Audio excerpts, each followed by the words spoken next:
Sous la pluie battante, Théo s'arrêta net, le souffle coupé. La silhouette de l'homme devant lui, tenant un vieux parapluie noir, semblait surgir d'un rêve oublié. 20 ans après, dans une rue parisienne, son père, qu'il croyait perdu à jamais, le fixait avec des yeux pleins de remords. Théo, 25 ans, n'avait que 5 ans lorsque Jacques, son père, avait disparu sans un mot, laissant derrière lui une maison vide et un cœur d'enfant brisé. Les souvenirs de son père étaient flous, une main chaude sur son épaule, une voix grave racontant des histoires de pirates, puis le silence. Sa mère, Élise, avait tenté de combler ce vide, mais Théo grandissait avec une question lancinante. Pourquoi ? Pourquoi son père était-il parti ? Était-ce sa faute ? Ces interrogations l'avaient suivi, comme une ombre, jusqu'à ce soir de mai 2025, où il se tenait trempé, vêtu d'un smoking de location, à 2 pas du bal de fin d'année de son école d'art dramatique. Ce bal, Théo l'avait attendu avec une excitation mêlée de nervosité. Étudiant talentueux, il s'était taillé une réputation dans sa petite école parisienne pour ses performances théâtrales pleines de cœur. Mais ce soir-là, il ne jouait aucun rôle. Le smoking, un peu trop grand, lui donnait une allure à la fois élégante et vulnérable, comme s'il portait sur ses épaules le poids de ses espoirs et de ses blessures. Il avait prévu de rejoindre ses amis, de danser, de rire, peut-être même de flirter avec Adrien, un garçon discret aux yeux verts qui l'intriguait depuis des mois. Mais le destin avait d'autres plans. En traversant la rue Saint-Germain, il avait aperçu cet homme. Grand, les épaules voûtées, une barbe grisonnante, il semblait attendre quelqu'un sous un lampadaire. Théo ne savait pas pourquoi il s'était arrêté. Quelque chose dans la posture de l'homme, dans la manière dont il serrait son parapluie, avait fait vibrer une corde enfouie dans sa mémoire. Puis leurs regards s'étaient croisés, et le monde s'était figé. Théo. La voix de l'homme tremblait, rauque, comme s'il n'avait pas prononcé ce nom depuis des décennies. Théo sentit son cœur s'emballer. Il voulut répondre, mais les mots restèrent coincés dans sa gorge. Était-ce vraiment lui, Jacques, son père, celui qu'il avait abandonné sans explication ? « Tu me reconnais » demanda l'homme, avançant d'un pas prudent. Théo recula instinctivement, ses poings serrés. « Pourquoi je devrais » Sa voix était froide, mais elle trahissait une douleur brute. 20 ans de colère, de questions sans réponse, remontaient à la surface. Jacques baissa les yeux, comme frappé par la dureté de ses mots. « Je ne m'attendais pas à te voir ici. Pas comme ça. » « Et moi, je ne m'attendais pas à te voir du tout, » rétorqua Théo, la voix tremblante. La pluie ruisselait sur son visage, masquant les larmes qu'il refusait de laisser couler. Un silence lourd s'installa, seulement brisé par le bruit des gouttes sur le pavé. Théo voulait partir, courir, oublier cette rencontre. Mais ses pieds restaient cloués au sol. Quelque chose en lui, une part qu'il avait enfouie, criait pour des réponses. Jacques leva les yeux, ses traits marqués par une tristesse infinie. « Je ne mérite pas ton pardon, Théo. Mais si tu me laisses une chance, je veux t'expliquer. Tout. » Théo sentit une vague de chaleur monter en lui, un mélange de colère et de curiosité. Expliquer ? Après tout ce temps, il pensa à sa mère, à ses nuits blanches à l'attendre, à ses propres doutes qui l'avaient poussé à se perdre dans le théâtre pour fuir la réalité. Et pourtant, il ne pouvait nier cette étincelle en lui, ce besoin viscéral de comprendre. « Pas ici, » dit-il finalement, la voix basse. « Pas sous la pluie. » Jacques hocha la tête, un éclat d'espoir dans les yeux. « Il y a un café, juste là. On peut parler. » Théo hésita, puis acquiesça. Ils marchèrent côte à côte, en silence, vers un petit café aux lumières chaudes. À l'intérieur, l'odeur du café et des croissants emplissait l'air, contrastant avec la tension entre eux. Théo s'assit, son smoking trempé collant à sa peau, et fixa son père. « Pourquoi » demanda-t-il simplement, son regard perçant. Jacques prit une profonde inspiration. « J'étais jeune, Théo. Trop jeune, trop perdu. » Et il hésita, cherchant ses mots. « J'avais un secret. Quelque chose que je ne pouvais pas affronter à l'époque. » Théo fronça les sourcils. Un secret ? Il sentit son pouce accélérer. Était-ce lié à son départ ? À leur famille ? À lui ? Jacques poursuivit, sa voix tremblante. J'aimais ta mère, mais je n'étais pas honnête avec elle. Ni avec moi-même. J'étais attiré par les hommes, Théo. Et à l'époque, je ne savais pas comment le vivre. J'avais honte, peur. Alors j'ai fui. Théo sentit son monde vaciller. Son père, homosexuel? Cette révélation était un choc, mais elle expliquait tant de choses. Les silences, les disputes entre ses parents, le départ brutal. Pourtant, la douleur restait là, intacte. « Tu m'as abandonné, » murmura Théo, la voix brisée. « Pas juste maman. Moi. » Jacques baissa la tête, les larmes aux yeux. « Je sais. Et je le regretterai toute ma vie. » Le serveur apporta 2 cafés, brisant momentanément la tension.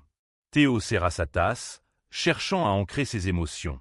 Il pensa à Adrien, à ses propres sentiments naissants, à la manière dont il avait lui-même lutté pour accepter son attirance pour les hommes.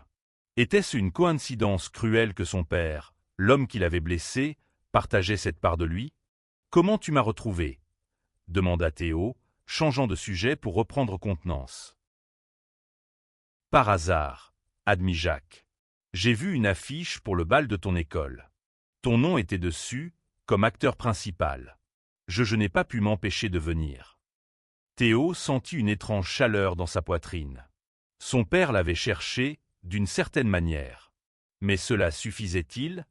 Ils parlèrent pendant des heures, la pluie cessant peu à peu dehors. Jacques raconta sa vie après son départ, les années d'errance, sa lutte pour accepter son identité, sa tentative de reconstruire une vie à Lyon. Théo, lui, partagea des bribes de la sienne, son amour pour le théâtre, ses doutes, ses rêves. Chaque mot était une passerelle fragile entre eux, un pas vers une réconciliation incertaine. Quand Théo quitta le café, la nuit était tombée. Il n'avait pas pardonné, pas encore. Mais quelque chose avait changé. En rentrant chez lui, il pensa à Adrien, à ce bal qu'il avait manqué, et à cet homme, son père, qui avait enfin brisé le silence. Le smoking, trempé et froissé, semblait porter l'histoire de cette nuit. Théo savait que ce n'était que le début. Les jours suivants, Théo était comme suspendu dans un brouillard. La rencontre avec Jacques l'avait bouleversé, rouvrant des plaies qu'il croyait cicatrisées. Chaque matin, en se réveillant dans son petit appartement parisien, il revoyait le visage de son père, ses yeux pleins de regrets, et cette confession inattendue, Jacques était homosexuel. Théo n'avait jamais parlé de cette nuit à sa mère. Élise, avec son sourire fatigué et son amour indéfectible, ne méritait pas de rouvrir cette vieille blessure. Mais garder ce secret pesait sur lui. Il se surprenait à fixer son téléphone, hésitant à appeler le numéro que Jacques lui avait donné avant de partir. « Si tu veux me revoir, je serai là », avait-il dit. Théo n'était pas sûr de le vouloir. À l'école d'art dramatique, Théo tentait de se concentrer. Les répétitions pour la pièce de fin d'année, une adaptation moderne de Roméo et Juliette, battaient leur plein. Théo jouait Roméo, un rôle qu'il avait décroché grâce à sa capacité à transmettre une émotion brute. Mais depuis cette nuit sous la pluie, il avait du mal à trouver son centre. Ses camarades le remarquaient, surtout Adrien. Un après-midi, après une répétition désastreuse où Théo avait oublié la moitié de ses répliques, Adrien l'attira dans un coin du théâtre. « Théo, qu'est-ce qui ne va pas ?» demanda-t-il, sa voix douce mais ferme. Théo haussa les épaules, évitant son regard. « Rien.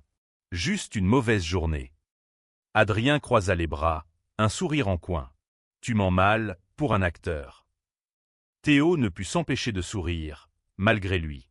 Il y avait quelque chose chez Adrien qui le désarmait, une chaleur qui perçait ses défenses. « C'est compliqué, » murmura-t-il enfin.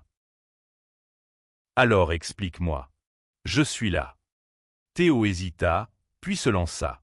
Il raconta tout, la rencontre sous la pluie, les aveux de son père, la douleur de l'abandon, et ce trouble étrange que la confession de Jacques avait réveillé en lui. Adrien écouta en silence, ses yeux ne quittant jamais ceux de Théo. Quand il eut fini, Adrien posa une main légère sur son bras. « Ça fait beaucoup, » dit-il doucement. « Mais tu n'es pas seul, Théo. » Ces mots, simples, firent vaciller Théo. Il sentit une chaleur monter dans sa poitrine, un mélange de gratitude et d'autre chose, quelque chose qui n'était pas prêt à nommer. Les semaines passèrent, et Théo se surprit à penser à Adrien presque autant qu'à Jacques. Les répétitions devinrent un refuge, un endroit où il pouvait se perdre dans son rôle et oublier ses doutes. Mais Jacques ne disparaissait pas si facilement. Un soir, Théo trouva un message sur son téléphone. « Je passe à Paris demain. Si tu veux, on peut se voir. » Son premier réflexe fut de l'ignorer. Mais une part de lui, celle qui avait grandi sans réponse, le poussa à répondre. Ils se retrouvèrent dans un parc près de la Seine, sous un ciel gris. Jacques semblait plus nerveux que la première fois, comme s'il craignait que Théo ne change d'avis. « Je ne sais pas ce que tu attends de moi, » dit Théo, brisant le silence. « Tu veux qu'on fasse comme si rien ne s'était passé. » Jacques secoua la tête. « Non, je veux juste une chance de te connaître. De rattraper le temps perdu. » Théo sentit la colère remonter, mais il la ravala. « Tu ne peux pas rattraper 20 ans, papa. » Le mot lui échappa, et il le regretta immédiatement. Jacques tressaillit, comme si ce mot était à la fois un cadeau et une blessure. « Je sais, » murmura-t-il. « Mais je peux essayer. » Ils marchèrent le long de la Seine, parlant de tout et de rien. Jacques raconta son coming out tardif, sa vie avec un compagnon, Marc, à Lyon, et les années de thérapie pour affronter sa culpabilité. Théo, lui, parla de sa passion pour le théâtre, de sa mère, mais évita soigneusement Adrien. Ce sentiment était encore trop fragile, trop nouveau. En rentrant chez lui, Théo se sentit étrangement léger. Il n'avait pas pardonné, pas encore, mais il commençait à comprendre. Et dans un coin de son esprit, l'image d'Adrien, avec son sourire en coin, refusait de s'effacer. Le bal de fin d'année approchait à nouveau, 1 an après la rencontre fatidique sous la pluie. Théo avait gardé le smoking, soigneusement rangé dans son placard, comme un souvenir vivant de cette nuit où tout avait changé. Il le sortait parfois, passant ses doigts sur le tissu, se demandant comment un simple vêtement avait pu devenir le symbole d'un tournant dans sa vie. Les répétitions pour Roméo et Juliette étaient devenues plus intenses, et Théo s'y jetait à corps perdu. Jouer Roméo lui permettait de canaliser ses émotions, de donner un sens à la tempête qui l'agitait. Adrien, en tant que metteur en scène adjoint, était omniprésent, corrigeant ses mouvements, ajustant ses intonations, et toujours avec cette douceur qui faisait battre le cœur de Théo un peu plus vite. Un soir, après une répétition, Adrien proposa à Théo de rester pour discuter du rôle. Ils s'assirent sur la scène vide, sous les projecteurs éteints, entourés par l'odeur de bois et de tissu du théâtre.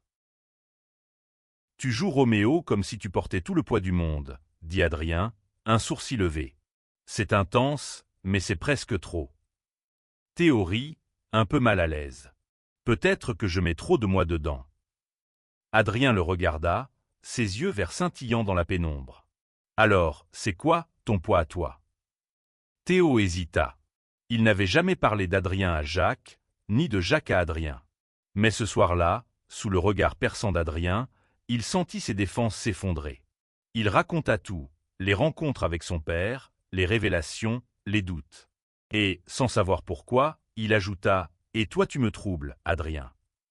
Le silence qui suivit fut électrique. Adrien ne détourna pas le regard, mais un sourire timide apparut sur ses lèvres. « Tu me troubles aussi, Théo. » Depuis un moment. Théo sentit son cœur s'arrêter. Il n'avait pas prévu ça, pas maintenant. Mais avant qu'il puisse répondre, Adrien se pencha et l'embrassa, un baiser doux, hésitant, mais chargé d'une promesse. Quand ils se séparèrent, Théo était à bout de souffle, un sourire idiot sur le visage. « On devrait peut-être répéter cette scène, » plaisanta Adrien, brisant la tension. Théo rit, mais son esprit était ailleurs. Pour la première fois depuis longtemps, il se sentait vivant, léger, comme si une porte s'était ouverte en lui. Mais cette légèreté ne dura pas. Quelques jours plus tard, Jacques l'appela. « Théo, j'aimerais que tu rencontres Marc, mon compagnon. Il compte beaucoup pour moi, et je veux que tu fasses partie de ma vie. » Théo sentit une boule se former dans sa gorge. Rencontrer Marc, c'était rendre tout ça réel. C'était accepter que son père avait une nouvelle vie, une vie dont il n'avait jamais fait partie. Mais il accepta, par curiosité, par besoin de comprendre. Le rendez-vous eut lieu dans un restaurant cosy du Marais. Marc, un homme d'une quarantaine d'années, avait une présence chaleureuse, avec des lunettes rondes et un rire facile. Théo se sentit étrangement à l'aise en sa compagnie, mais il ne pouvait s'empêcher de scruter Jacques, cherchant des traces de l'homme qu'il avait connu enfant. La conversation fut légère au début, mais bientôt, Marc aborda un sujet sensible. « Jacques m'a beaucoup parlé de toi, Théo. Il regrette chaque jour de ne pas avoir été là. » Théo serra sa fourchette, les mots de Marc réveillant une vieille douleur. Il aurait pu essayer de me contacter. J'étais là, moi. Jacques baissa les yeux, mais Marc posa une main sur la sienne, un geste tendre qui surprit Théo. Il a essayé, Théo. Mais il était perdu. Il ne savait pas comment revenir. Théo voulut rétorquer, mais les mots lui manquèrent. Il pensa à Adrien, à ce baiser, à la manière dont il avait lui-même peur d'avancer. Peut-être que son père, comme lui, avait été paralysé par la peur. En rentrant chez lui, Théo s'effondra sur son lit, le smoking plié à côté de lui. Il savait que le bal approchait, et avec lui, une nouvelle chance de danser, d'aimer, de pardonner. Mais il n'était pas encore prêt. Pas tout à fait. Le grand soir du bal arriva, et Théo se tenait devant son miroir, ajustant son smoking. Le tissu, désormais familier, semblait porter l'histoire de l'année écoulée. La pluie, les retrouvailles, les doutes, et ce baiser avec Adrien qui refusait de quitter ses pensées. Ce soir, il ne voulait pas seulement danser. Il voulait avancer. L'école d'art dramatique avait transformé son gymnase en une salle de bal féerique, avec des guirlandes lumineuses et une piste de danse bondée. Théo entra, le cœur battant, cherchant Adrien du regard. Il le trouva près de la scène, discutant avec des amis, son sourire illuminant la pièce. « Tu es là » dit Adrien en l'apercevant, ses yeux pétillants. « Ce smoking te va toujours aussi bien. » Théo rougit, mais avant qu'il puisse répondre, la musique changea, passant à une valse lente. Adrien tendit la main. « On danse. » Théo hésita une fraction de seconde, puis prit sa main. Ils glissèrent sur la piste, maladroits au début, puis de plus en plus à l'aise. Chaque pas semblait effacer un peu plus les doutes de Théo. Il se sentait vu, accepté, aimé. Mais au milieu de la danse, il aperçut une silhouette familière près de l'entrée. Jacques. Son père était là, vêtu d'un costume sombre, l'air hésitant. Théo s'arrêta net, faisant trébucher Adrien. « Ça va ?» demanda Adrien, suivant son regard. Théo hocha la tête, mais son esprit était en ébullition. « C'est lui. Mon père. » Adrien serra sa main. « Tu veux aller lui parler ?» Théo n'était pas sûr. Mais il savait qu'il ne pouvait pas fuir. Il s'excusa auprès d'Adrien et s'approcha de Jacques, qui semblait nerveux. « Tu es venu, » dit Théo, la voix neutre. Jacques sourit faiblement. « Je ne voulais pas rater ça. Tu es magnifique. » Théo sentit une chaleur inattendue dans sa poitrine. « Pourquoi tu es là ?»« Parce que je veux être un père pour toi, Théo. Même si je ne sais pas comment. » Ces mots, simples mais lourds, firent vaciller Théo. Il pensa à sa mère, à Adrien, à toutes les années perdues. « Je ne sais pas si je peux te faire confiance, » admit-il. Jacques hocha la tête. « Je comprends. Mais je serai là, aussi longtemps qu'il faudra. » Ils restèrent un moment en silence, regardant les danseurs. Puis Théo fit un pas audacieux. « Tu veux danser ?» Jacques cligna des yeux, surpris. « Moi ? Je ne suis pas très doué. »« Moi non plus, » dit Théo avec un sourire. Ils rejoignirent la piste, père et fils, dans une danse maladroite mais sincère. Pour la première fois, Théo sentit un lien se tisser, fragile mais réel. Plus tard, Adrien les rejoignit, et les trois hommes parlèrent, rirent, partagèrent des bribes de leur vie. Théo réalisa que l'amour, qu'il soit paternel ou romantique, demandait du courage. Et ce soir-là, il en avait à revendre. Les mois qui suivirent le bal furent une période de transformation pour Théo. Sa relation avec Adrien s'épanouissait, faite de moments volés entre les répétitions, les cafés partagés dans le marais, et les nuits passées à parler de tout et de rien. Adrien, avec sa patience et son humour, devenait une ancre dans la vie de Théo, un refuge contre les tempêtes intérieures. Mais Jacques restait une énigme. Théo le voyait régulièrement, parfois pour un café, parfois pour une promenade. Chaque rencontre était un pas vers une compréhension mutuelle, mais la méfiance persistait. Théo ne pouvait s'empêcher de se demander si Jacques partirait à nouveau. Un jour, Jacques invita Théo à Lyon pour rencontrer sa vie là-bas. Théo hésita, mais Adrien l'encouragea. « Va, tu ne sauras jamais si tu ne donnes pas une chance. » Le voyage à Lyon fut un choc. Jacques vivait dans un appartement modeste mais chaleureux, rempli de livres et de photos. Marc, son compagnon, accueillit Théo avec une gentillesse désarmante, lui offrant un thé et des anecdotes sur Jacques.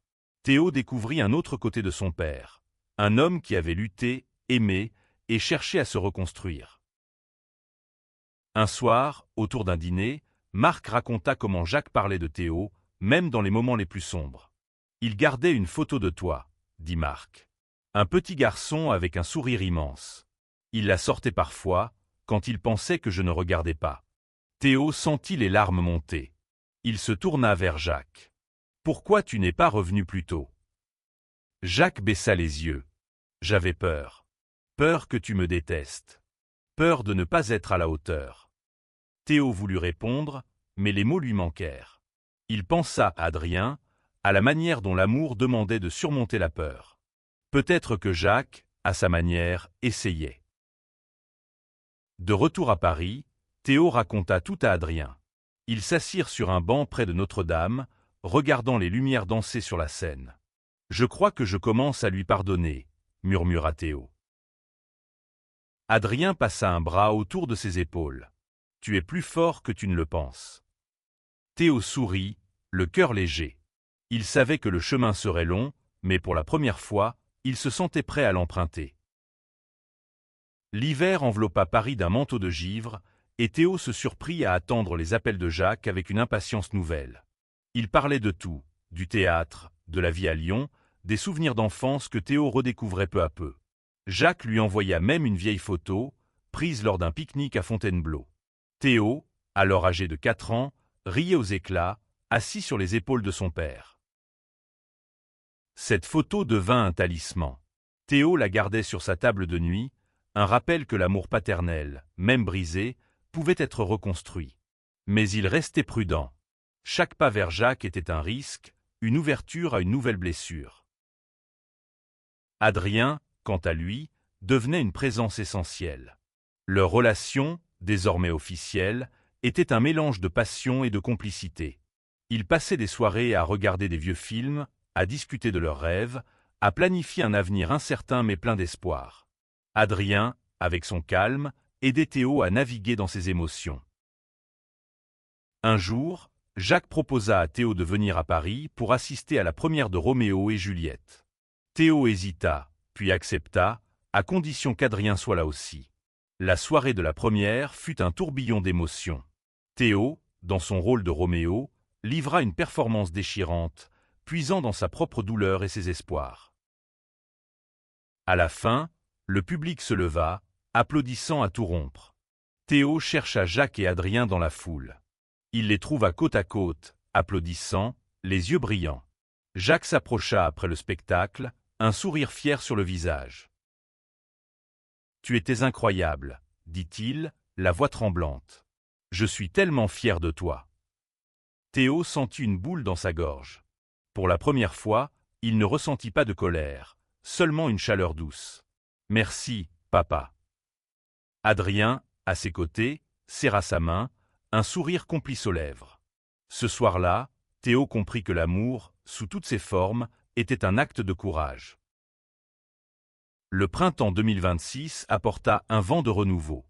Théo et Adrien emménagèrent ensemble dans un petit appartement près de Montmartre, un espace rempli de rires et de projets. Théo continuait à voir Jacques, leur relation s'approfondissant à chaque rencontre. Ils partageaient désormais des souvenirs, des blagues, des silences complices. Mais un obstacle restait, Élise, la mère de Théo. Il n'avait toujours pas parlé de Jacques à sa mère, craignant sa réaction. Élise avait élevé Théo seul, portant le poids de l'abandon de Jacques. Théo savait qu'il devait être honnête, mais la peur de la blesser le paralysait. Un soir, Adrien le poussa à agir. « Elle mérite de savoir, Théo. Et toi, tu mérites d'être libre. » Théo invita sa mère à dîner. Assis dans un petit bistrot, il lui raconta tout, la rencontre sous la pluie, les confessions de Jacques, les efforts pour reconstruire un lien. Élise écouta en silence, son visage impassible. Quand Théo eut fini, elle posa sa main sur la sienne. « Je suis heureuse que tu trouves des réponses, » dit-elle doucement. « Mais fais attention à ton cœur. » Théo hocha la tête, les larmes aux yeux. Il savait que sa mère ne pardonnerait jamais complètement Jacques, mais son amour pour lui était inébranlable. Quelques semaines plus tard, Jacques proposa une idée audacieuse, une réunion avec Élise, Théo, Adrien et Marc. Théo était terrifié, mais il accepta. La rencontre eut lieu dans un café tranquille, loin des regards indiscrets. La tension était palpable au début. Élise, digne mais froide, fixa Jacques sans un mot. Marc tenta de détendre l'atmosphère avec des anecdotes légères, tandis qu'Adrien serrait la main de Théo sous la table. Puis, Jacques prit la parole. « Élise, je te dois des excuses. Pour tout ce que je t'ai fait subir, pour avoir abandonné Théo. Je ne peux pas changer le passé, mais je veux être un meilleur homme, pour lui. » Élise resta silencieuse un moment, puis soupira. « Je ne te pardonnerai pas, Jacques. Mais pour Théo, je veux bien essayer de comprendre. » Ce n'était pas une réconciliation, mais un début. Théo sentit un poids s'envoler. Pour la première fois, il vit un avenir où sa famille, brisée mais résiliente, pouvait coexister. Un an plus tard, Théo se tenait à nouveau devant son miroir, ajustant son smoking. Ce n'était plus celui de location, mais un smoking taillé sur mesure, offert par Jacques pour son 26e anniversaire. Ce soir-là, Théo ne se rendait pas à un bal, mais à une célébration bien plus intime, un dîner pour fêter la fin de ses études et le début de sa carrière d'acteur. Le restaurant, niché dans une ruelle du quartier latin, était rempli de visages familiers.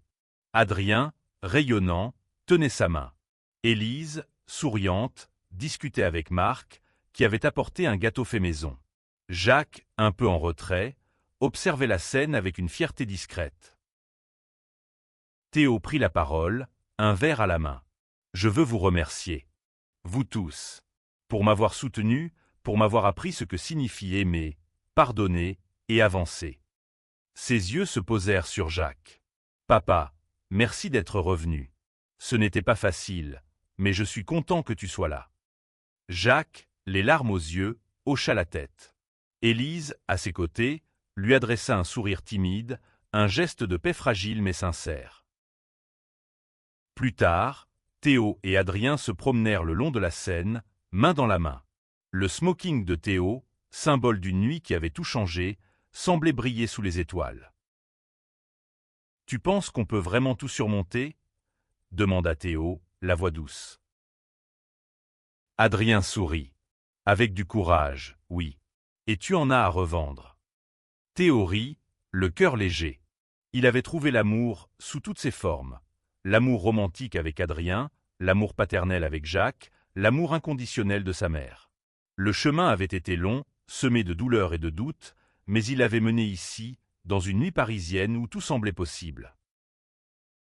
Le smoking, désormais un symbole d'espoir, resterait dans sa vie, un rappel que même les blessures les plus profondes peuvent guérir, et que l'amour, sous toutes ses formes, est toujours digne d'être poursuivi.